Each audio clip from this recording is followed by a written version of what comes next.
Today we will be reading Book 5 of Meditations, written by the Roman Emperor Marcus Aurelius Antoninus in the years before his death in 180 AD. Originally written in classical Greek, it was first translated into English by Meric Casaubon in 1634. Let's begin. The Fifth Book. 1. In the morning, when thou findest thyself unwilling to rise, consider with thyself presently. It is to go about a man's work that I am stirred up. Am I then yet unwilling to go about that for which I myself was born and brought forth into this world? Or was I made for this, to lay me down and make much of myself in a warm bed? Oh, but this is pleasing. And was it then for this that thou wert born, that thou mightest enjoy pleasure? Was it not, in very truth, for this that thou mightest always be busy and in action? Seest thou not how all things in the world besides, how every tree and plant, how sparrows and ants, spiders and bees, how all in their kind are intent, as it were orderly, to perform whatsoever towards the preservation of this orderly universe, naturally doth become and belong unto thine? And wilt not thou do that which belongs unto a man to do? Wilt not thou run to do that which thy nature doth require? But thou must have some rest. Yes, thou must. Nature hath of that also, as well as of eating and drinking, allowed thee a certain stint. But thou gest beyond thy stint, and beyond that which would suffice, and in matter of action, there thou comest short of that which thou mayest. It must needs be, therefore, that thou dost not love thyself. For if thou didst, thou wouldest also love thy nature, and that which thy nature doth propose unto herself as her end. Others, as many as take pleasure in their trade and profession, can even pine themselves at their works, and neglect their bodies and their food for it. And doest thou less honour thy nature than an ordinary mechanic his trade, or a good dancer his art, than a covetous man his silver, and vainglorious man applause? These to whatsoever they take an affection can be content to want their meat and sleep, to further that every one which he affects, and shall actions tending to the common good of human society seem more vile unto thee, or worthy of less respect and intention? 2. How easy a thing is it for a man to put off from him all turbulent, adventitious imaginations, and presently to be in perfect rest and tranquillity. 3. Think thyself fit and worthy to speak, or to do anything that is according to nature, and let not the reproach or report of some that may ensue upon it ever deter thee. If it be right and honest to be spoken or done, undervalue not thyself so much as to be discouraged from it. As for them, they have their own rational, overruling part, and their own proper inclination, which thou must not stand and look about to take notice of, but go on straight, whither both thine own particular and the common nature do lead thee, and the way of both these is but one. 4. I continue my course by actions according to nature, until I fall and cease, breathing out my last breath into that air, by which continually breathed in I did live, and falling upon that earth, out of whose gifts and fruits my father gathered his seed, my mother her blood, and my nurse her milk, out of which for so many years I have been provided, both of meat and drink. And lastly, which bereave me that tread upon it, and bereave with me that so many ways do abuse it, or so freely make use of it, so many ways to so many ends. No man can admire thee for thy sharp, acute language, which is thy natural disability that way. Be it so, yet there be many other good things, for the want of which thou canst not plead and want or natural ability. Let them be seen in thee, which depend wholly from thee: sincerity, gravity, laboriousness, contempt of pleasures. Be not querulous, be content with little, be kind, be free, avoid all superfluity, all vain prattling, be magnanimous.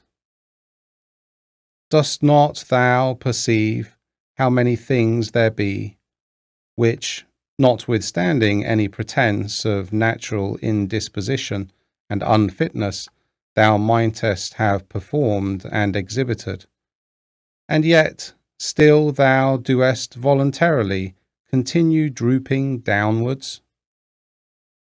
Or wilt thou say that it is through defect of thy natural constitution that thou art constrained to murmur, to be base, and wretched to flatter, now to accuse, and now to please, and pacify thy body, to be vainglorious, to be so giddy-headed and unsettled in thy thoughts? Nay, witnesses be the gods, of all these thou mightest have been rid long ago. Only this thou must have been contented with, to have borne the blame of one that is somewhat slow and dull, wherein thou must so exercise thyself, as one who neither doth much take to heart this his natural defect, nor yet pleaseth himself in it. 6. Such there be, who when they have done a good turn to any, are ready to set them on the score for it, and to require retaliation. Others there be, who though they stand not upon retaliation to require any, yet they think with themselves, nevertheless, that such a one is their debtor, and they know as their word is what they have done. Others again there be, who when they have done any such thing, do not so much as know what they have done, but are like unto the vine, which bereave her grapes. And when once she hath borne her own proper fruit, is contented, and seeks for no further recompense. As a horse after a race, and a hunting dog when he hath hunted, and a bee when she hath made her honey, look not for applause and commendation, so neither doth that man that rightly doth understand his own nature when he hath done a good turn, but from one doth proceed to do another, even as the vine, after she hath once borne fruit in her own proper season, is ready for another time. Thou therefore must be one of them, who, what they do, barely do it without any further thought, and are in a manner insensible of what they do. Nay, but, will some reply perchance, this very thing a rational man is bound unto, to understand what it is that he doeth. For it is the property, say they, of one that is naturally sociable, to be sensible, that he doth operate sociably, nay, and to desire that the party himself that is sociably dealt with should be sensible of it too. I answer, that which thou sayest is true indeed, but the true meaning of that which is said thou dost not understand, and therefore art thou one of those first whom I mentioned, for they also are led by a probable appearance of reason. But if thou dost desire to understand truly what it is that is said, fear not that thou shalt therefore give over any sociable action. 7. The form of the Athenians' prayer did run thus: O rain, rain, good Jupiter, upon all the grounds and fields that belong to the Athenians. Either we should not pray at all, or thus absolutely and freely, and not every one for himself, in particular alone. 8. As we say commonly, the physician hath prescribed unto this man riding, unto another cold baths, unto a third to go barefoot. So it is alike to say, the nature of the universe hath prescribed unto this man sickness, or blindness, or some loss, or damage, or some such thing. For as there, when we say of a physician that he hath prescribed anything, our meaning is that he hath appointed this for that, as subordinate and conducing to health. So here, whatsoever doth happen unto any is ordained unto him as a thing subordinate unto the fates. And therefore do we say of such things that they do, that is, happen or fall together, as of square stones, when either in walls or pyramids in a certain position they fit one another, and agree, as if it were in an harmony, the masons say, that they do, as if thou shouldest say, fall together, so that, in the general, though the things be divers that make it, yet the consent or harmony itself is but one. And as the whole world is made up of all the particular bodies of the world, one perfect and complete body, of the same nature that particular bodies, so is the destiny of particular causes and events one general one, of the same nature that particular causes are. What I now say, even they that are mere idiots are not ignorant of. For they say commonly, that is, this his destiny hath brought unto him. This, therefore, is by the fates properly and particularly brought upon this, as that unto this in particular is by the physician prescribed. These, therefore, let us accept of in like manner, as we do those that are prescribed unto us our physicians. For them also in themselves shall we find to contain many harsh things, but we, nevertheless, in hope of health and recovery, accept of them. Let the fulfilling and accomplishment of those things which the common nature hath determined be unto thee as thy health. Accept then, and be pleased with whatsoever doth happen, though otherwise harsh and unpleasing, as tendered to that end, to the health and welfare of the universe, and to Jove's happiness and prosperity. For this whatsoever it be should not have been produced, had it not conduced to the good of the universe.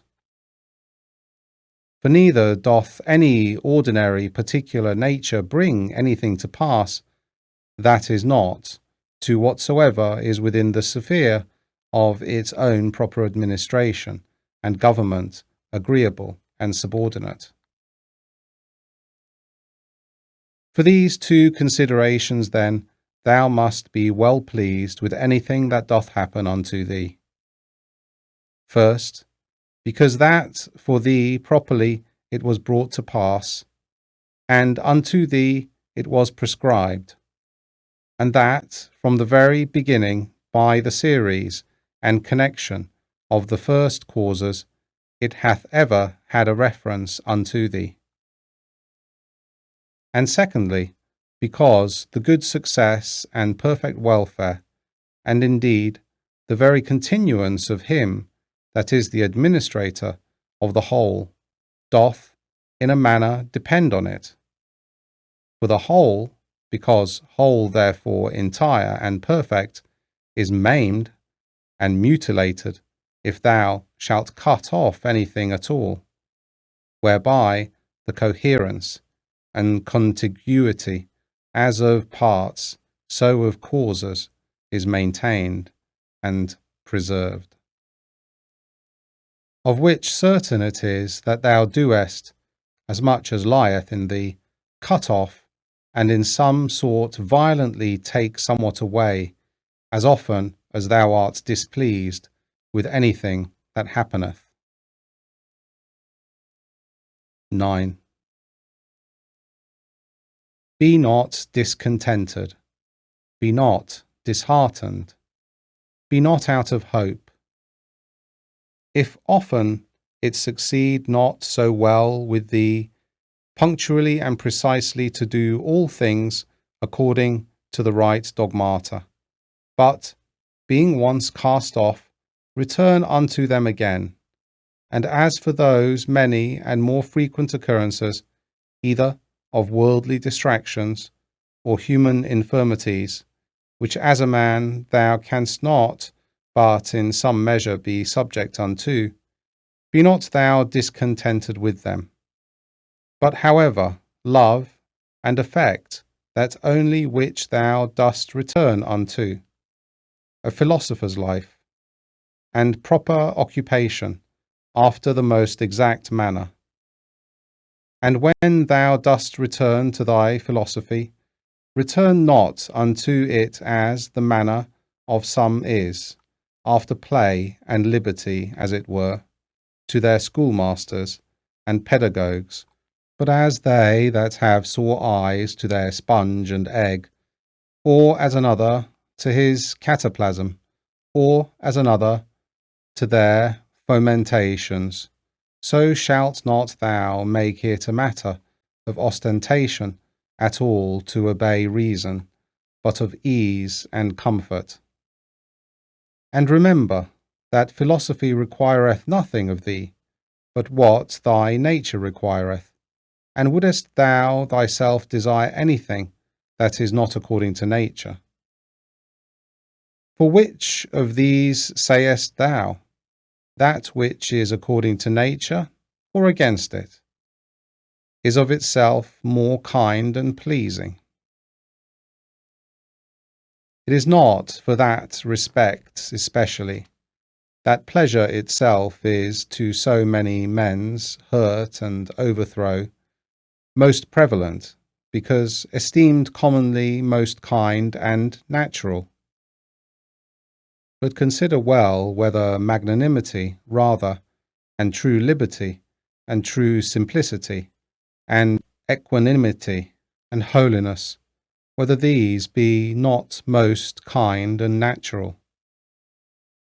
And prudency itself, what more kind and amiable than it, when thou shalt truly consider with thyself what it is, through all the proper objects of thy rational intellectual faculty, currently to go on without any fall or stumble. As for the things of the world, their true nature is in a manner so involved with obscurity, that unto many philosophers, and those no mean ones, they seemed altogether incomprehensible. And the Stoics themselves, though they judge them not altogether incomprehensible, yet scarce, and not without much difficulty, comprehensible. So that all assent of ours is fallible. For who is he that is infallible in his conclusions? From the nature of things, pass now unto their subjects and matter. How temporary, how vile are they, such as may be in the power and possession of some abominable loose liver, of some common strumpet, of some notorious oppressor and extortioner. Pass from thence to the dispositions of them that thou doest ordinarily converse with. How hardly we do bear, even with the most loving and amiable. That I may not say how hard it is for us to bear even with ourselves in such obscurity and impurity of things, in such and so continual a flux both of the substances and time, both of the motions themselves and things moved, what it is that we can fasten upon, either to honour and respect especially, or seriously and studiously to seek after, I cannot so much as conceive, for indeed they are things contrary. 10. Thou must comfort thyself in the expectation of thy natural dissolution, and in the meantime not grieve at the delay, but rest contented in those two things. First, that nothing shall happen unto thee which is not according to the nature of the universe. Secondly, that it is in thy power to do nothing against thine own proper God and inward spirit, but it is not in any man's power to constrain thee to transgress against himself. 11. What is the use that now at this present I make of my soul? Thus from time to time, and upon all occasions, thou must put this question to thyself. What is now that part of mine which they call the rational mistress part employed about? Whose soul do I now properly possess?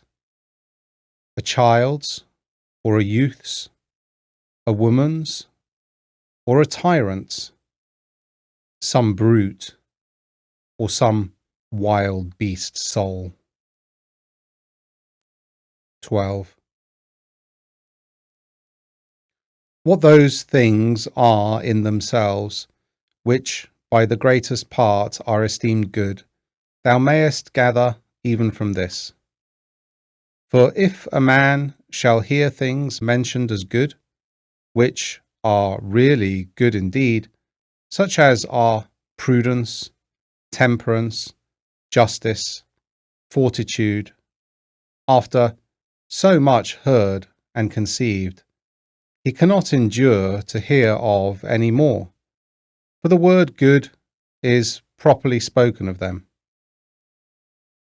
But as for those which by the vulgar are esteemed good, if he shall hear them mentioned as good, he doth hearken for more. He is well contented to hear that what is spoken by the comedian is but familiarly and popularly spoken, so that even the vulgar apprehend the difference. For why is it else that this offends not, and needs not to be excused, when virtues are styled good, but that which is spoken in commendation of wealth, pleasure, or honour, we entertain it only as merrily and pleasantly spoken? Proceed, therefore, and inquire further, whether it may not be that those things also which being mentioned upon the stage were merrily and with great applause of the multitude scoffed at with this jest, that they that possessed them had not in all the world of their own, such was their affluence and plenty, so much as a place where to avoid their excrements. Whether, I say, those ought not also in very deed to be much respected and esteemed of as the only things that are truly good. 13. All that I consist of is either form or matter. No corruption can reduce either of these unto nothing, for neither did I of nothing become a subsistent creature. Every part of mine then will, by mutation, be disposed into a certain part of the whole world, and that in time into another part, and so in infinitum. By which kind of mutation I also became what I am, and so did they that begot me, and they before them, and so upwards in infinitum. For so we may be allowed to speak, though the age and government of the world to be some certain periods of time limited and confined. 14. Reason and rational power are faculties which content themselves with themselves and their own proper operations. And as for their first inclination and motion, that they take from themselves. But their progress is right to the end and object, which is in their way, as it were, and lieth just before them. That is, which is feasible and possible, whether it be that which at the first they proposed to themselves, or no. For which reason also such actions are termed to imitate the directness of the way by which they are achieved. Nothing must be thought to belong to a man which doth not belong unto him as he is a man. These, the event of purposes, are not things required in a man. The nature of man doth not profess any such things. The final ends and consummations of actions are nothing at all to a man's nature.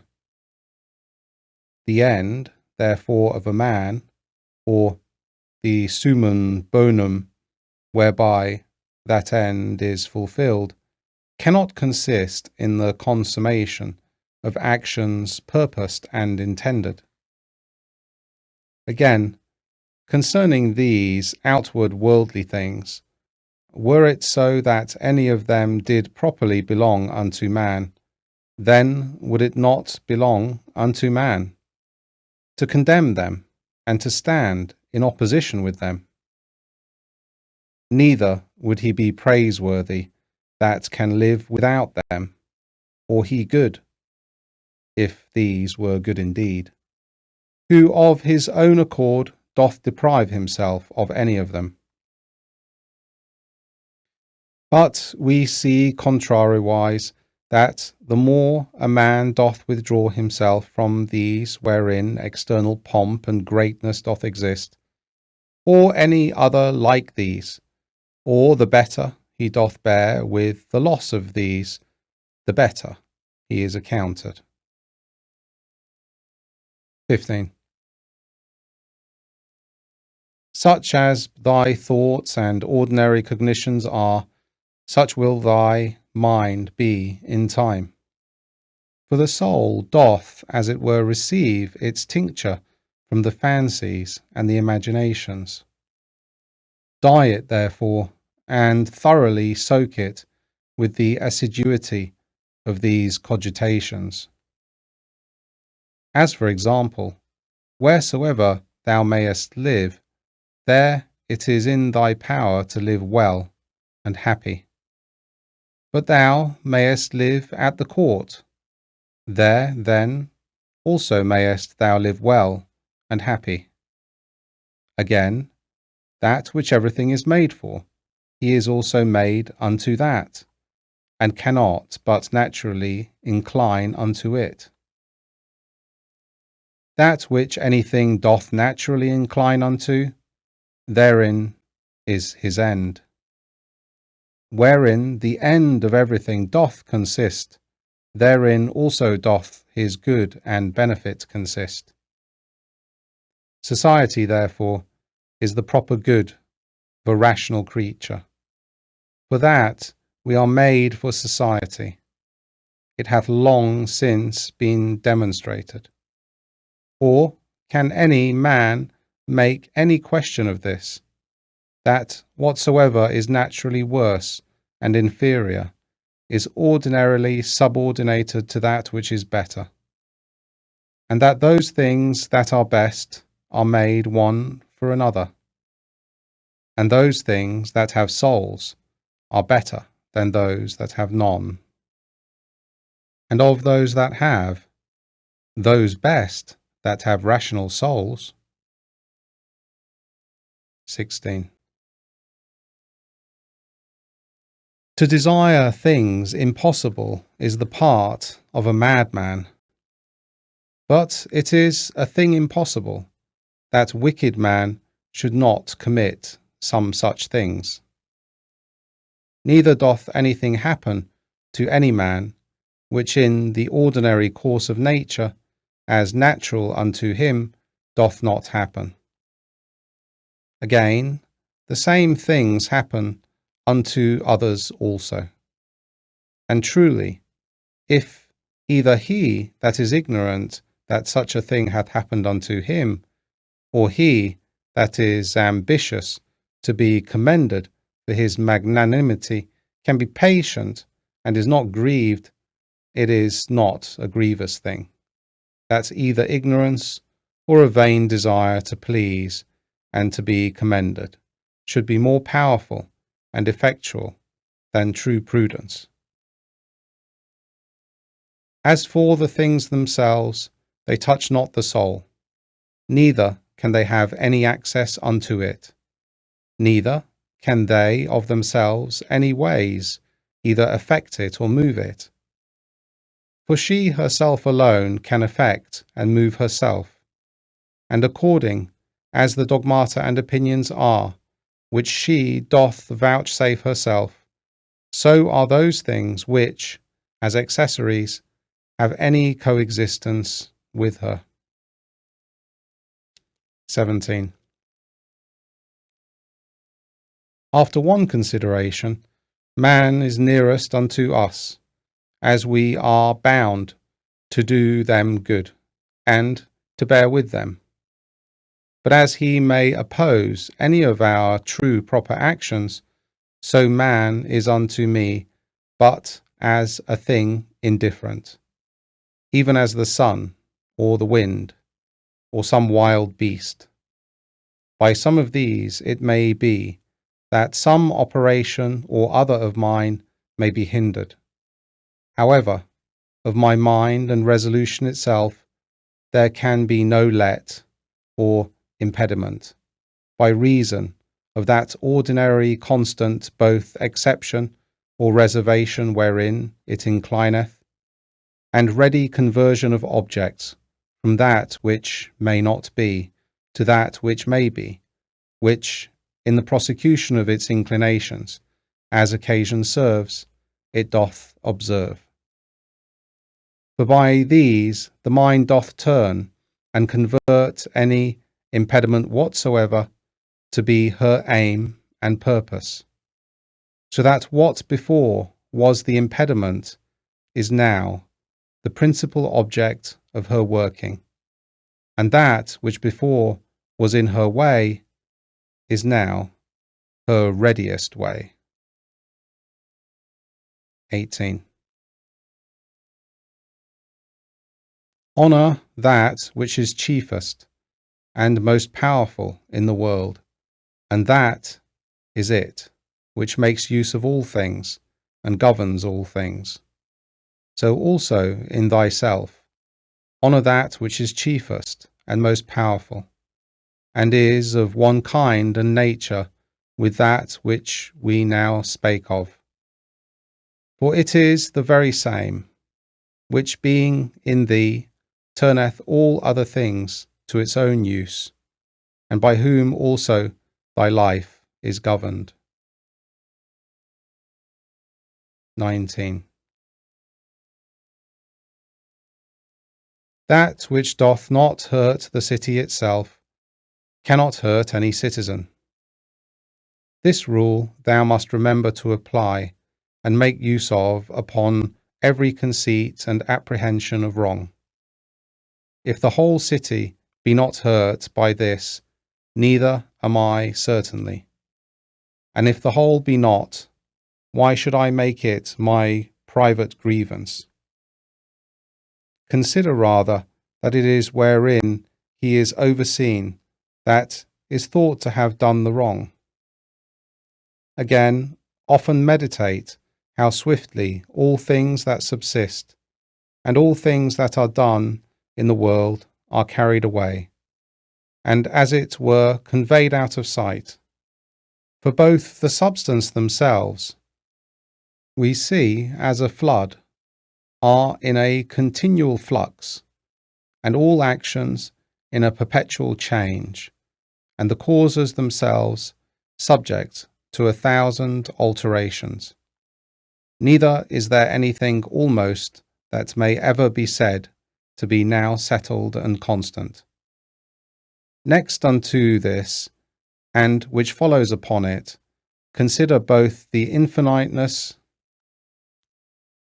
of the time already past and the immense vastness of that which is to come, wherein all things are to be resolved and annihilated.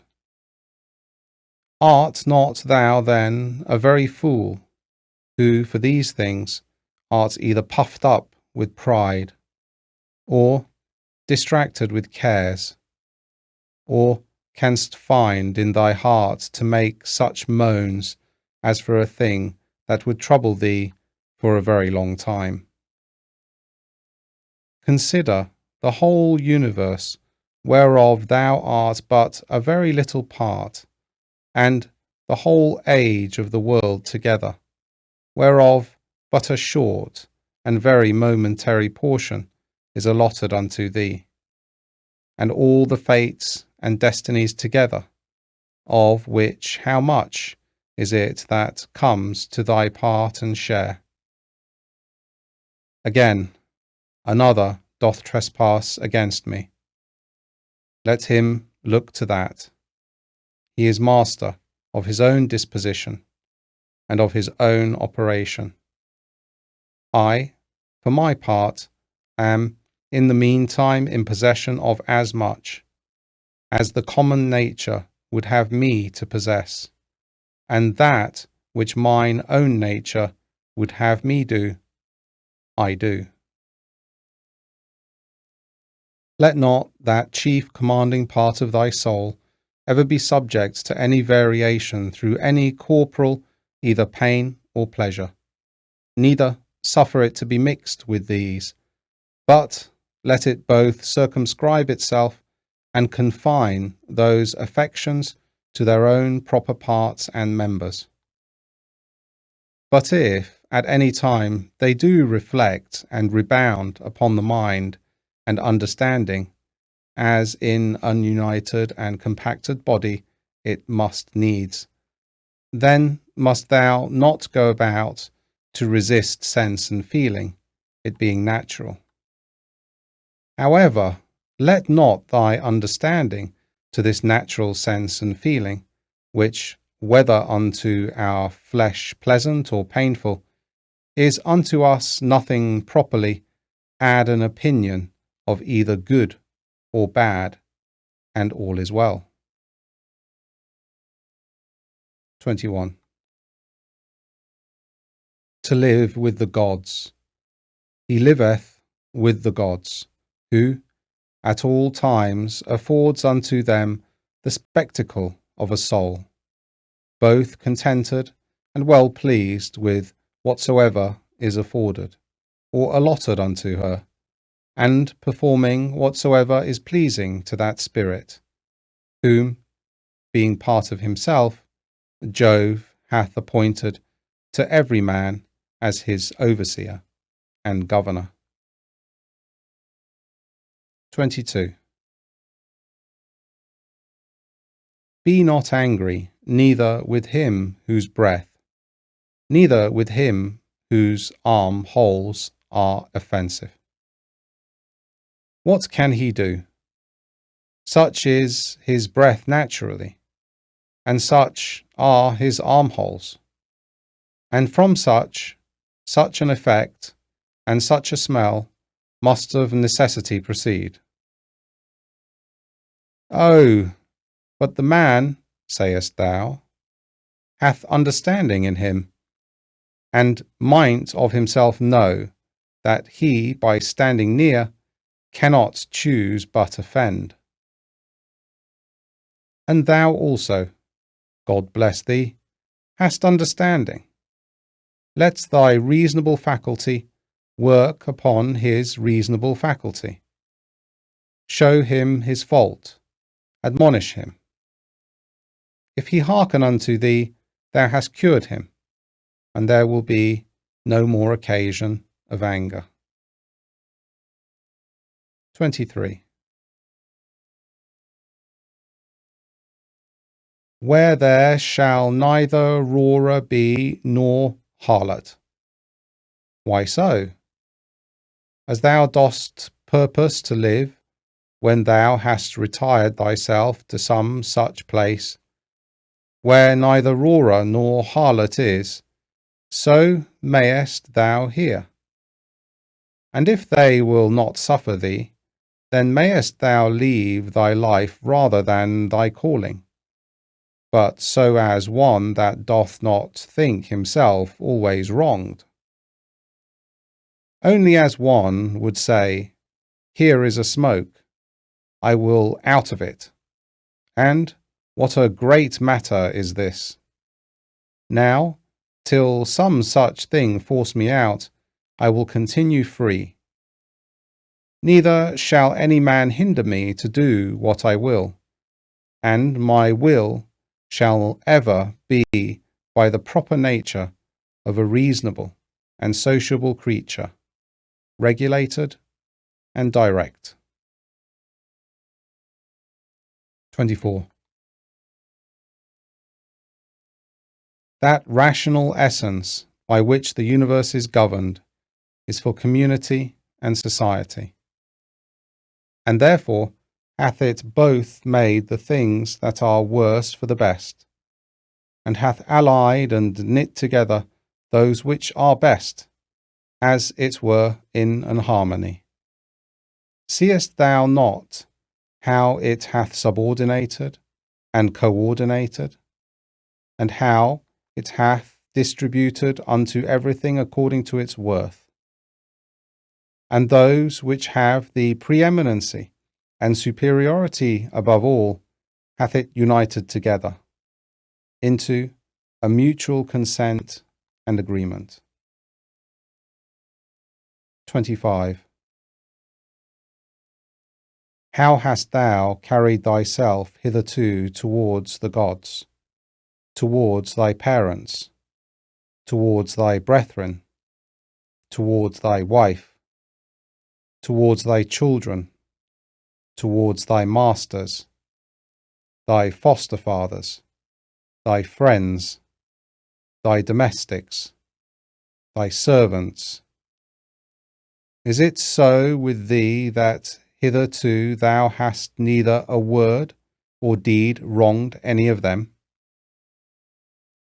Remember withal through how many things thou hast already passed, and how many thou hast been able to endure, so that now the legend of thy life is full, and thy charge is accomplished.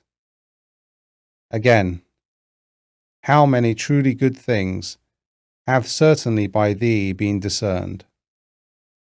How many pleasures, how many pains hast thou passed over with contempt? How many things entirely glorious hast thou despised? Towards how many perverse, unreasonable men hast thou carried thyself kindly and discreetly? 26. Why should imprudent, unlearned souls trouble that which is both learned and prudent? And which is that that is so? She that understandeth the beginning and the end, and hath the true knowledge of that rational essence that passeth through all things subsisting, and through all things being ever the same, disposing and dispensing, as it were, this universe by certain periods of time. 27. Within a very little while thou wilt be either ashes or a skeleton, and a name perchance, and perchance not so much as a name. And what is that but an empty sound and a rebounding echo? Those things which in this life are dearest unto us, and of most account, they are in themselves but vain, putrid, contemptible. The most weighty and serious, if rightly esteemed, but as puppies, biting one another, or untoward children, now laughing and then crying. As for faith and modesty and justice and truth, they long since, as one of the poets hath it, have abandoned this spacious earth and retired themselves unto heaven. What is it then that doth keep thee here, if things sensible be so mutable and unsettled, and the senses so obscure and so fallible, and our souls nothing but an exaltation of blood? And to be in credit among such be but vanity. What is it that thou dost stay for? An extinction or a translation? Either of them with a propitious and contented mind. But still that time come, what will content thee?